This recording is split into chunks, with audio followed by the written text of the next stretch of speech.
नमस्कार। मतपत्र के मंच पर आपका स्वागत है और मैं हूं आपके साथ दुष्यंत चोपड़ा। दोस्तों, जब से इस लोकसभा चुनाव के नतीजे आए हैं और चौंकाने वाले नतीजे आए हैं, उसके बाद से लगातार सभी चैनल्स के ऊपर, मीडिया हाउसेस में, यूट्यूब चैनल्स के ऊपर और जितने भी विश्लेषक हैं, चुनावी पंडित हैं, राजनीतिज्ञ हैं, पक्ष की पार्टियां, विपक्ष की पार्टियां, सभी इन चुनावों को एनालिसिस करने में लगी हैं, इसका विश्लेषण करने में लगी हैं, इसकी विवेचना करने में लगी हैं कि ये नतीजे आए तो क्यों आए, ये नतीजे आए तो कैसे आए। उसी श्रृंखला में आज हम लोग भी कुछ डिस्कशन करते हैं।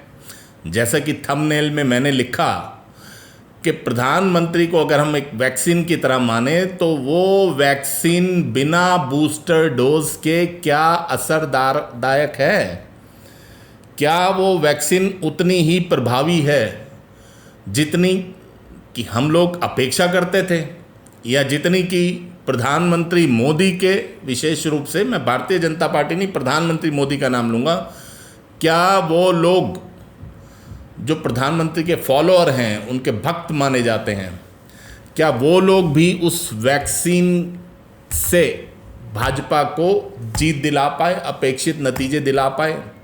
तो शायद जवाब आएगा नहीं। क्यों? क्योंकि जैसे एक वैक्सीनेशन प्रोग्राम में, एक कोविड के समय में भी आपको ध्यान होगा कि एक वैक्सीन लगी, उसके बाद बूस्टर डोज आया, फिर दूसरा बूस्टर डोज आया, वो बूस्टर डोज लगे, उसके बाद वो वैक्सीन पूरी तरह प्रभावी सिद्ध हुई। तो इसी तरह से जो 2014 और 2019 के चुनावों के बाद एक मिथ बन गया था, मैं इसको मिथ का नाम दे रहा हूँ, शायद हो सकता है मैं गलत हूँ या आप मेरे से सहमत ना हो, कि प्रधानमंत्री मोदी अकेले अपने दम पर, अपने कंधों पर पार्टी को जिताने की क्षमता रखते हैं। यहाँ तक भी हुआ कि जितने भी राज्य स्तरों पर भी, जो राज्य सरकारों के भी चुनाव हुए, उसमें भी बिना मुख्यमंत्री के फेस के, बिना मुख्यमंत्री का चेहरा आगे किए, भारतीय जनता पार्टी ने प्रधानमंत्री मोदी के नाम पर और उनके चेहरे पर चुनाव लड़ा। कई जगह कामयाबी भी मिली, कई जगह कामयाबी नहीं भी मिली। लेकिन इस लोकसभा चुनाव में अगर हम नतीजों का सिलसिलेवार विश्लेषण करते हैं तो आप ये पाओगे कि केवल जो एक सोचा जा रहा था कि प्रधानमंत्री मोदी के नाम पर अगर भारतीय जनता पार्टी किसी खंबे को भी खड़ा कर देगी तो वो चुनाव जीत जाएगा, ऐसा नहीं हुआ। उसके बहुत से कारण रहे। आपने बहुत सी विवेचनाओं में सुना होगा, कैंडिडेट सिलेक्शन भी था, विपक्षी पार्टियों द्वारा चलाया गया एक नैरेटिव भी था कि 400 सीटें आएंगी तो आरक्षण खत्म हो जाएगा, संविधान बदल जाएगा। तो उसके कई कारण रहे। लेकिन आज जब हम बूस्टर डोज की बात कर रहे हैं तो आप देखिए 2014 का जब चुनाव हुआ, अगर आप उसकी पृष्ठभूमि पर एक नज़र डालेंगे तो आपको लगेगा कि वो 10 साल का कांग्रेस सरकार का जो कुशासन था, जो एक एंटी इनकम्बेंसी पूरे देश के अंदर एक बन गई थी, जिसकी वजह से जो देश की आम जनता है, जो आम जनमानस है, वो आम जनमानस एक ऐसा नेता ढूंढ रहा था, एक ऐसी पार्टी ढूंढ रहा था, एक ऐसा विकल्प ढूंढ रहा था जो कि कांग्रेस के कुशासन से या उसके भ्रष्ट शासन से, जो उस समय उसके ऊपर आरोप लगे, उससे उसको निजात दिला सके। तब प्रधानमंत्री मोदी एक विकल्प के रूप में सामने आए। भारतीय जनता पार्टी ने आम सहमति के साथ उनको आगे किया, उनको प्रधानमंत्री के रूप में पेश किया और वो एक बड़ी जीत लेकर आए। सालों बाद ऐसा हुआ कि कोई भी पार्टी क्लियर मेजॉरिटी लेकर लोकसभा में आई। भारतीय जनता पार्टी की सरकार बनती है, उसके बाद प्रधानमंत्री 5 साल तक उस सरकार को चलाते हैं। फिर उसके बाद 2019 के चुनाव के ऊपर अगर आप नज़र डालेंगे तो 2019 के चुनाव से जस्ट पहले ही राज्यों के चुनाव हुए थे। आप देखिए, मध्य प्रदेश, राजस्थान और छत्तीसगढ़, इन तीनों जगहों पर भारतीय जनता पार्टी अच्छा प्रदर्शन नहीं कर पाई थी। छत्तीसगढ़ में बुरी तरह से हार हुई थी। उसके बाद अगर आप देखें, राजस्थान में वापस कांग्रेस की सरकार बनी। मध्य प्रदेश में भाजपा 1% ज़्यादा वोट लाकर भी सरकार बनाने में कामयाब नहीं हुई। तो उस समय जब अक्टूबर नवंबर में या दिसंबर में ये सारे नतीजे आए, 2018 की मैं बात कर रहा हूँ, उसके बाद 2019 की जनवरी में बालाकोट होता है और प्रधानमंत्री मोदी एक दृढ़ निश्चय दिखाते हुए एक अच्छे एडमिनिस्ट्रेटर के नाते, एक अच्छे नेता के नाते, वो जो उनका नारा था कि घुस के मारेंगे, तो उन्होंने जो बालाकोट एयर स्ट्राइक करवाई, उसके बाद पूरे देश भर में जो माहौल बना, पूरा देश एक राष्ट्रवाद के उन्माद में था। प्रधानमंत्री मोदी अपनी रैली में लगातार इस बात को उद्धृत करते थे और लगातार इस बात को बोलते थे कि किस तरह से भारत ने घुस के मारा और पाकिस्तान को मुंहतोड़ जवाब दिया। उस जो राष्ट्रवाद का जो एक उन्माद उस समय पूरे देश में था, उस उन्माद के चलते भारतीय जनता पार्टी 2019 के चुनाव में पहले से भी ज्यादा सीटें लेकर आई। और आप देखिए उसी चुनाव में, 2019 के चुनाव में, और अगर आप 2014 के चुनाव में भी नजर डालेंगे तो भारतीय जनता पार्टी की जो पेरेंट ऑर्गेनाइजेशन है, जो मातृ संस्था है, राष्ट्रीय स्वयंसेवक संघ आरएसएस ने पूरी तरह से लगकर काम किया। एक कोऑर्डिनेशन में भारतीय जनता पार्टी और आरएसएस की टीमों ने मिलकर काम किया, वोटर्स को निकाला, वोटर्स के साथ संपर्क साधा, वोटर्स को पोलिंग बूथ तक लाए और उनका वोट डलवाया। वोटिंग परसेंटेज आपको याद होगा, बहुत अच्छा एक वोटिंग परसेंटेज 2019 में देखने में आया था और जिसके नतीजे के स्वरूप भारतीय जनता पार्टी अपने बलबूते पर 303 सीटें लेकर आई। फिर इस बार ऐसा क्या हुआ 2024 के चुनाव में, जबकि 10 साल तक भारतीय जनता पार्टी या प्रधानमंत्री मोदी अपनी एक सफल सरकार चला चुके थे। अगर आप सरकार के कामों पर नजर डालेंगे तो आप प्रधानमंत्री मोदी के कामों में कोई कमी नहीं निकाल सकते। भाजपा ही नहीं, भारतवर्ष भी अंतर्राष्ट्रीय स्तर पर एक मजबूत देश के रूप में उभर कर आया। भारत में सड़कों का जाल बिछा, भारत में इंफ्रास्ट्रक्चर मजबूत हुआ, भारत सामरिक दृष्टि से मजबूत हुआ, भारत आर्थिक दृष्टि से मजबूत हुआ। भारत की इकोनॉमी जो 2014 में उनको 11वें या 12वें नंबर पर मिली थी, वो चौथे नंबर पर पहुंच जाती है, 5वें नंबर पर पहुंच जाती है। हर तरह से भारत एक अच्छे रास्ते की ओर अग्रसर हो रहा था। फिर इतनी सारी पॉजिटिविटीज होने के बावजूद भी ऐसा क्या हुआ कि भारतीय जनता पार्टी 240 पर आकर रुक गई। हालांकि 200, आप ये मानकर चलिए 240 सीटें भी आप उनको कम नहीं आंक सकते। क्यों? क्योंकि अगर आप इंडी गठबंधन की अगर आप बात करें, इंडी गठबंधन के सारे दलों की मिलकर 234 सीटें आई हैं, जबकि भाजपा अकेले दम 240 सीटें लेकर आई है। बट फिर भी उसको बैसाखियों की ज़रूरत पड़ी और टीडीपी और जदयू की बैसाखियों के सारे और बाकी सब छोटे छोटे दलों के जो एनडीए के प्री पोल अलायंस के पार्टनर्स थे, उनके सारे भाजपा ने और प्रधानमंत्री मोदी ने एक सरकार का गठन किया और प्रधानमंत्री मोदी ने शपथ ली। अब जो booster dose Bharatiya Janata party के या प्रधानमंत्री मोदी का जो वैक्सीन है जो इस देश में चला, बूस्टर डोज क्या थे? आरएसएस है, राष्ट्रवाद है, कार्यकर्ता है और हिंदुत्व है। अगर आप आरएसएस की बात करेंगे तो आज बहुत छोटा छोटा लेंगे, उसके बाद आने वाले दिनों में मैं एक एक विषय को लेकर एक डिटेल्ड वीडियो बनाऊंगा। आज मैं आपके सामने केवल वो विषय रख रहा हूं कि जो मेरे हिसाब से जो 4 booster dose Bharatiya Janata party को इस चुनाव को अपने दम पर बहुमत लाने के लिए चाहिए थे, वो 4 booster dose Bharatiya Janata party को नहीं मिल पाए। पहला बूस्टर डोज था आरएसएस का। आरएसएस को मैं बूस्टर डोज नहीं मिल पाया, वो इस आधार पर भी कह रहा हूं कि जो राष्ट्रीय स्वयंसेवक संघ और भाजपा की टीमों के बीच में जो कोऑर्डिनेशन हुआ करता था, जो 2014-2019 में भी नजर आया, जो कि राज्यों के चुनावों में भी अभी नजर आया, जो कि अभी विगत 2023 के दिसंबर में हुए, वो उस कोऑर्डिनेशन की कमी स्पष्ट रूप से इस बार 2024 के चुनाव में नजर आई। और उसी के बीच में करेले पर नीम चढ़ा जिसको बोला जाए, भाजपा के राष्ट्रीय अध्यक्ष श्रीमान जगत प्रकाश नड्डा एक ऐसी स्टेटमेंट दे देते हैं जिसमें वो कहते हैं कि अब भाजपा इतनी अपने आप में मजबूत हो गई है कि उसे आरएसएस की ज़रूरत नहीं है, आरएसएस की सहायता की ज़रूरत नहीं है।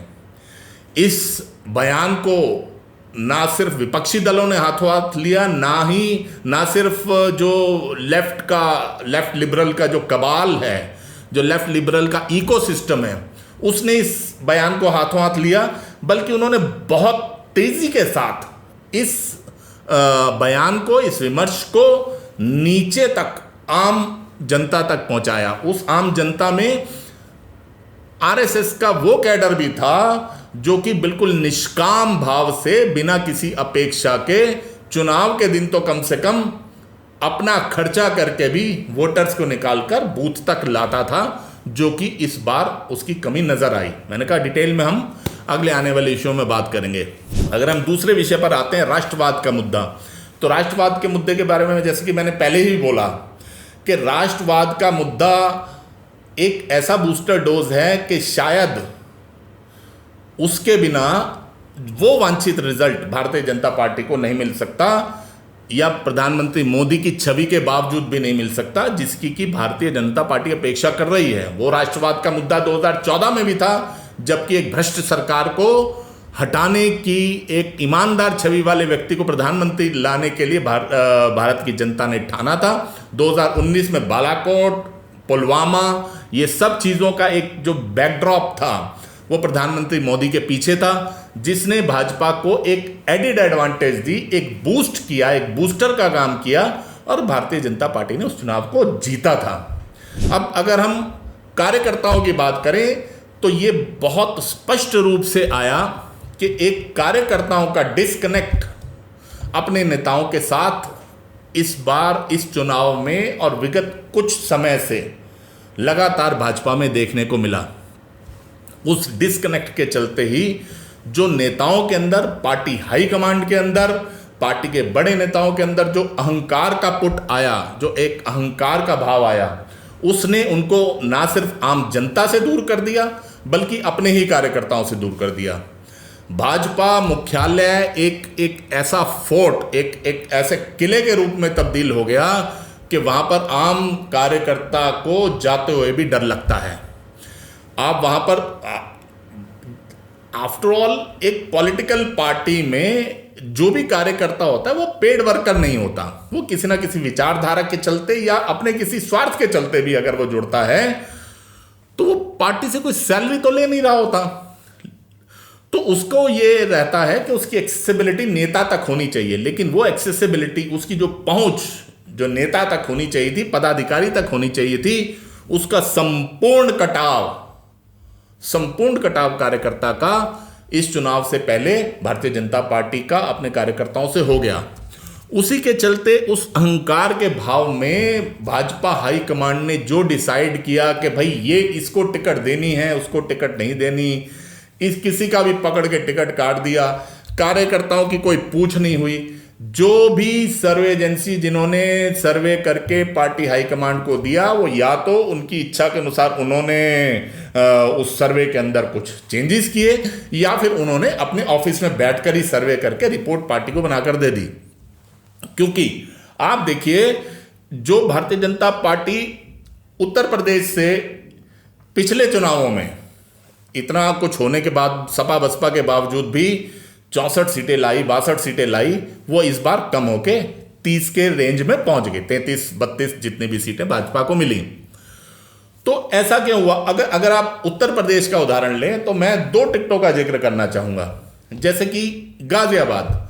अब हुआ क्या कि ओवरऑल भाजपा ने कुछ ऐसे प्रत्याशियों को लड़ाया जिनका कि एक एंटी इनकम्बेंसी फैक्टर बहुत क्लियर था, लेकिन भाजपा हाईकमांड द्वारा भेजी गई एजेंसियां, सर्वे एजेंसियां, या तो उस एंटी इनकम्बेंसी को पकड़ नहीं पाई, पढ़ नहीं पाई, या उस एंटी इनकम्बेंसी को नाप नहीं पाई, या उन्होंने अगर अपनी रिपोर्ट सच्चाई से दे भी दी तो उसके ऊपर हाईकमांड ने पानी फेर दिया, अपनी व्यक्तिगत महत्वाकांक्षाओं या अपनी व्यक्तिगत पसंद नापसंद के चलते।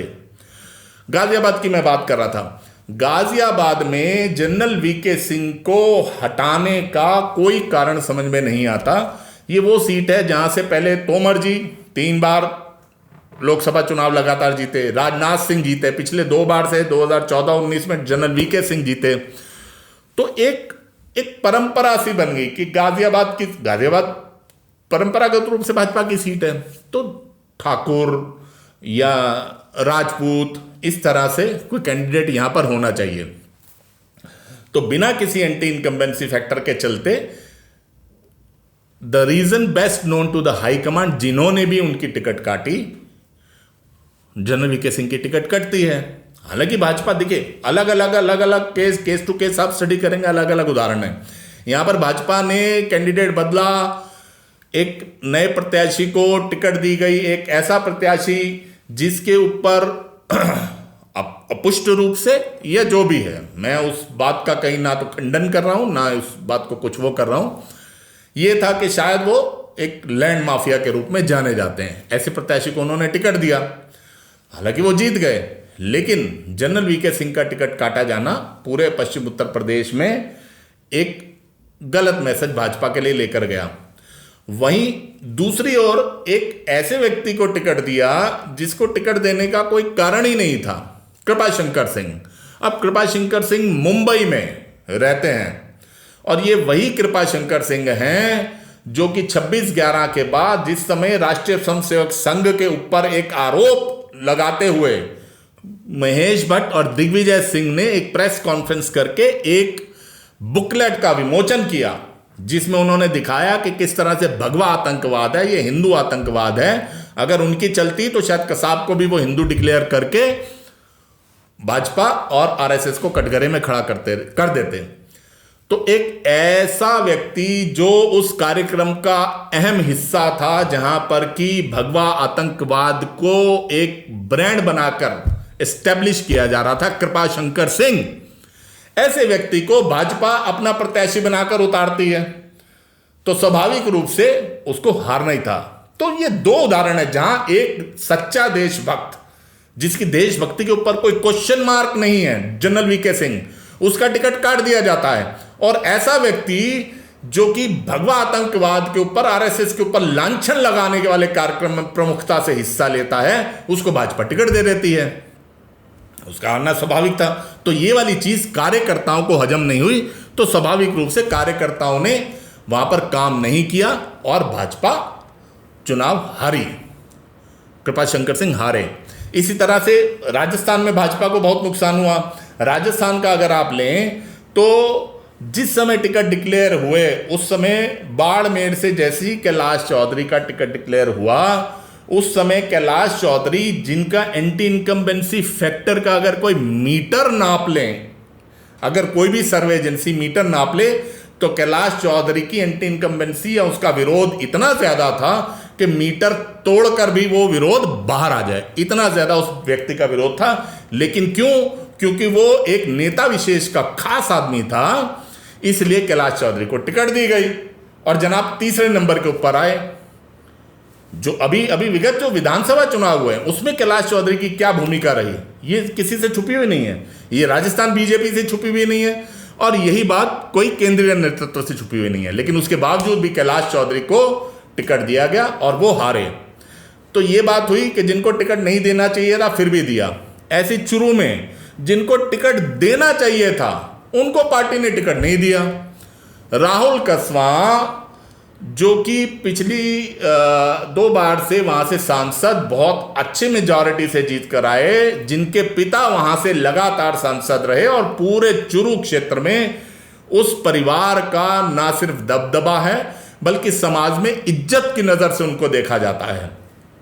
कोई भी सर्वे एजेंसी जिसने चुरू में सर्वे किया होगा, उसके लिए वो व्यक्ति पहली पसंद बनकर उभरा होगा, भाजपा के कार्यकर्ताओं के रूप में भी और जनता के परसेप्शन के रूप में देखें तो उसके लिए भी वो पहली पसंद था। लेकिन राहुल कसवां को टिकट नहीं दी जाती। राहुल कसवां निराश होते हैं, हताश होते हैं, कांग्रेस का दामन थाम लेते हैं और वो कांग्रेस उनके लिए पल के पावड़े बिछा कर बैठी थी, क्योंकि उनको पता था ये परिवार अगर हमारे साथ आ गया तो हमारी बल्ले बल्ले है। कांग्रेस ने उसके लिए रेड कारपेट बिछाया, कांग्रेस ने उसको टिकट दी और वहां से राहुल कसवां कांग्रेस के प्रत्याशी बनकर जीते और भाजपा एक जीती जिताई सीट अपनी इस हठधर्मिता की वजह से हार गई। यही जो सिलसिला उत्तर प्रदेश में चला, राजस्थान में चला, वेस्ट बंगाल में चला, महाराष्ट्र में भी पार्टी की बुरी गत बनी। मतलब जहां टिकट जिस व्यक्ति को देना चाहिए वहां पर टिकट दिया नहीं गया, और जिस व्यक्ति को नहीं देना चाहिए या जबरदस्ती उसको वहां पर लड़ाया गया वो हारे। ऐसे उदाहरण महाराष्ट्र में भी हैं। चंद्रपुर लोकसभा से राज्य सरकार में जो मंत्री हैं भाजपा के, सुधीर मुंगटीवार, उनको चंद्रपुर से लड़ा दिया जाता है। वह व्यक्ति स्वयं भी लड़ने में इच्छुक नहीं है, वहां का पार्टी का कार्यकर्ता भी नहीं चाहता कि सुधीर मुंगटीवार वहां पर आएं और चंद्रपुर से चुनाव लड़ें, लेकिन नहीं, पता नहीं किस दबाव के चलते या किस प्रेफरेंस के चलते या किस सर्वे एजेंसी की रिकमेंडेशन के चलते सुधीर मुंगटीवार को चंद्रपुर से टिकट दिया गया, जबरदस्ती लड़ाया गया और वो चुनाव जबरदस्त तरीके से हार भी गए। और इसी के उलट अगर आप वर्धा में देखें तो वर्धा से जो सिटिंग एमपी थे भाजपा के रामदास टडस, उनका एंटी इनकम्बेंसी फैक्टर इतना जबरदस्त था कि वहां के कार्यकर्ताओं में एक जबरदस्त उनके आक्रोश का कोई ठिकाना नहीं था जिस समय पर उनको टिकट दिया गया। लेकिन कार्यकर्ताओं की नहीं सुनी गई तो स्वाभाविक रूप से नतीजा वही हुआ जो होना था, जीती जिताई एक और सीट भाजपा वर्धा की हार गई।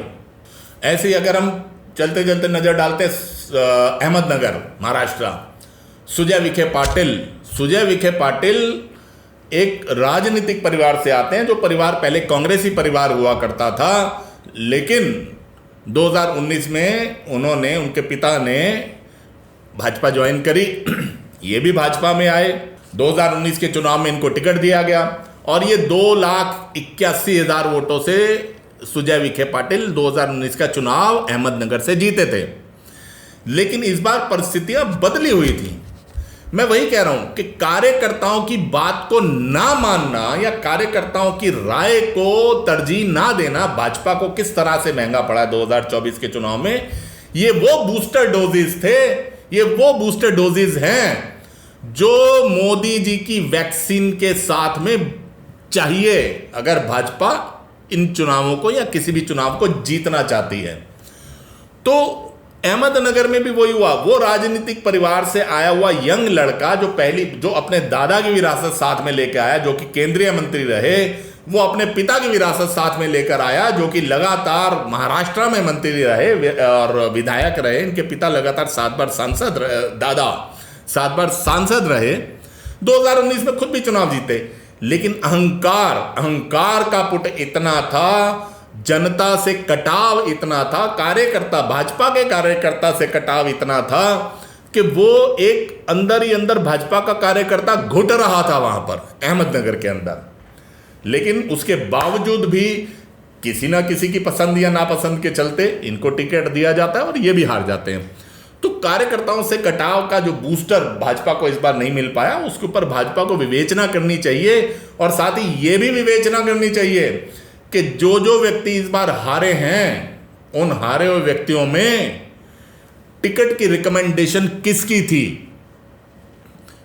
हालांकि उत्तर प्रदेश में जो प्रक्रिया चलाई है इन्होंने 78 सीटों के ऊपर कमेटियां बनाने की, उसमें तो इन्होंने जो लोग रिस्पॉन्सिबल थे उन्हीं को जज बनाकर भेज दिया कि जाइए साहब आप पता लगा कर आइए, पता लगा कर वो क्या आएंगे, उनकी रिपोर्ट 100% बायस्ड होगी। तो यानी कि भाजपा अभी भी करेक्टिव मेजर्स करने में पिछड़ रही है, ये एक तय बात है।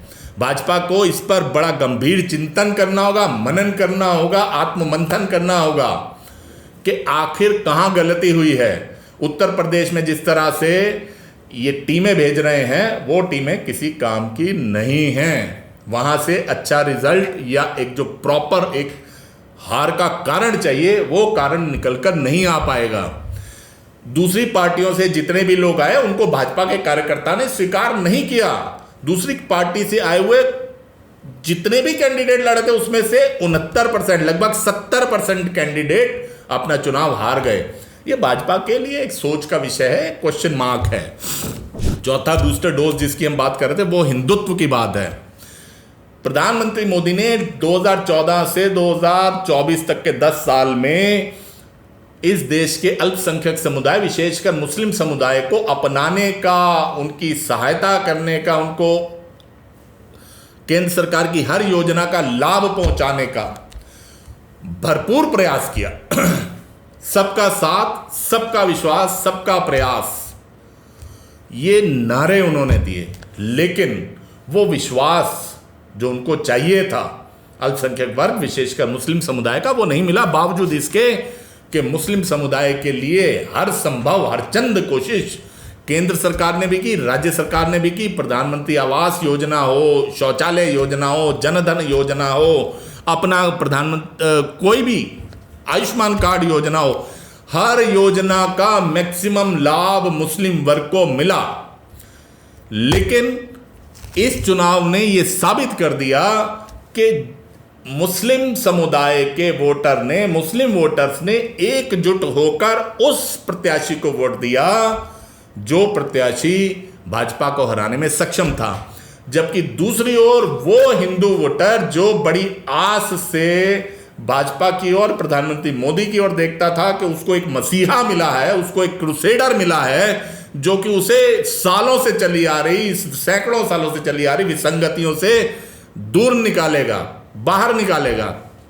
लेकिन उनकी आशा निराशा में बदलती है, क्योंकि Bhajpa over a period of time, जहां 2014 से 19 की तरफ आते आते हिंदुत्व से जातिवाद के ऊपर थोड़ा बढ़ना शुरू हुई, 2024 में बाकी दलों की देखा देखी ये भी पूरी तरह से हिंदू समाज को एकजुट रखने की जगह पूरी तरह से जातिवादिता के ऊपर आ गई। यानी कि वो एक जो हिंदुत्व का अम्ब्रेला था उसमें से छिटक छिटक के जो जातियां निकली, उन जातियों ने भाजपा को अपेक्षित रिजल्ट लाने से रोका। हिंदू समुदाय भाजपा से क्यों निराश है? वो भाजपा से निराश, हताश इसीलिए था कि जिस तरह से उसकी अपेक्षाएं एक हिंदू होने के नाते, एक हिंदू हृदय सम्राट के रूप में वो जो आशाएं करते थे प्रधानमंत्री मोदी से, वो उनकी आशाएं पूरी नहीं हुई। और ये चीज तब क्या अभी भी वही चल रही है। जिस समय प्रधानमंत्री मोदी शपथ ले रहे थे, बिल्कुल उसी समय वैष्णो देवी जो बस जा रही थी तीर्थ यात्रियों की, उसके ऊपर उसी समय पर हमला होता है।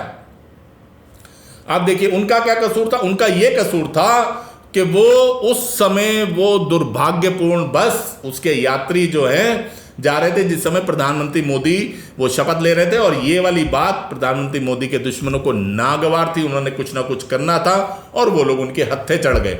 वो बस के ऊपर हमला होता है, गोलीबारी होती है, वो बस खाई में गिरती है, तीर्थ यात्री मारे जाते हैं।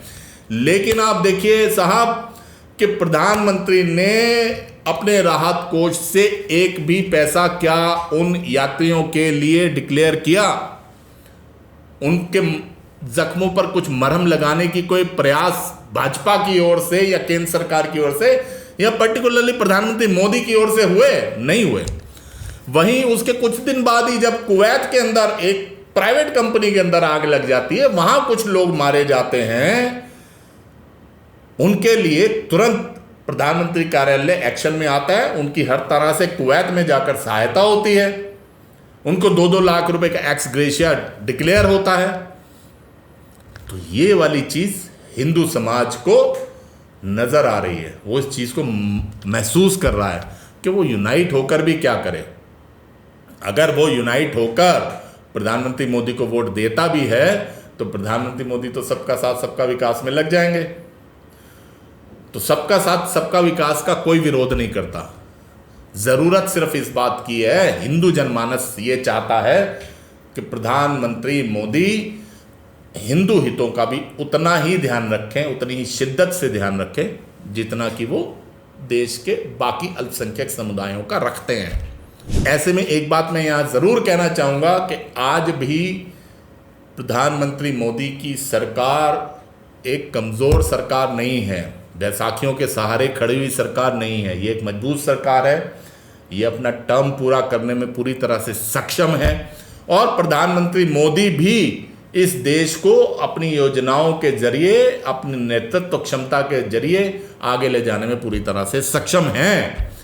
ज़रूरत है तो इस बात की कि भाजपा, विशेष रूप से प्रधानमंत्री मोदी, इस बात को पहचाने कि जो भी ऐसे सहायक तत्व या ऐसी सहायक संस्थाएं हैं जो कि उनको चुनाव जिताने में सहायक सिद्ध होती हैं। प्रधानमंत्री मोदी और भाजपा उनका भी ख्याल रखे। नेताओं की जनता से और कार्यकर्ता से दूरियां खत्म हो। भाजपा कार्यालय, केंद्रीय कार्यालय से लेकर प्रदेश कार्यालय जो बन गए हैं, फोर्ट्स बन गए हैं, एक किले बन गए हैं, उनकी किलेबंदी समाप्त हो। आम जनता के लिए, आम कार्यकर्ता के लिए उसके द्वार खोले जाएं। कोई कार्यकर्ता वहां जाए तो सिक्योरिटी गार्ड से सामना ना होकर पार्टी के कार्यकर्ता या पार्टी के नेता या पार्टी के पदाधिकारी से उसका सामना हो। अगर इन चीज़ों पर भाजपा ध्यान देगी तो निश्चित रूप से जो आने वाले विधानसभा चुनावों में जो करेक्टिव मेजर्स होने चाहिए, चाहे वो झारखंड हो, हरियाणा हो, महाराष्ट्र हो, जम्मू कश्मीर हो, अगले साल दिल्ली में भी होना है, बिहार में भी होना है, बहुत सारे भारत में इलेक्शन होते हैं। तो इन चुनावों में भाजपा जीत दर्ज करके एक करेक्टिव मेजर्स लेते हुए दोबारा से मेन स्ट्रीम में आ सकती है, दोबारा से अपनी उसी मजबूत स्थिति को प्राप्त कर सकती है जो 2019 में 303 सीटें मिलने के बाद भाजपा को मिला था। मैं आशा करता हूं कि कहीं ना कहीं इस वीडियो के ऊपर अगर किसी भाजपा हाईकमांड के व्यक्ति की, किसी बड़े नेता की नज़र जाती है, वो इसको सुनते हैं, इस पर ध्यान देते हैं, करेक्टिव मेजर्स करते हैं, तो निश्चित रूप से आज ये वीडियो बनाना सार्थक होगा। आपसे प्रार्थना है कि अगर आपने अभी तक मतपत्र चैनल को सब्सक्राइब नहीं किया तो चैनल को सब्सक्राइब कीजिए, सामने वाले बेल आइकॉन को दबाइए, ऑल नोटिफिकेशन वाली घंटी को दबाइए और हमारे अगले वीडियोस का इंतज़ार कीजिए जिसमें कि ये जो 4 बूस्टर डोजेस की मैंने बात की है, इसमें डिटेल में मैं आपके सामने कई विषय लेकर आने वाला हूँ। बहुत बहुत धन्यवाद। Thank you.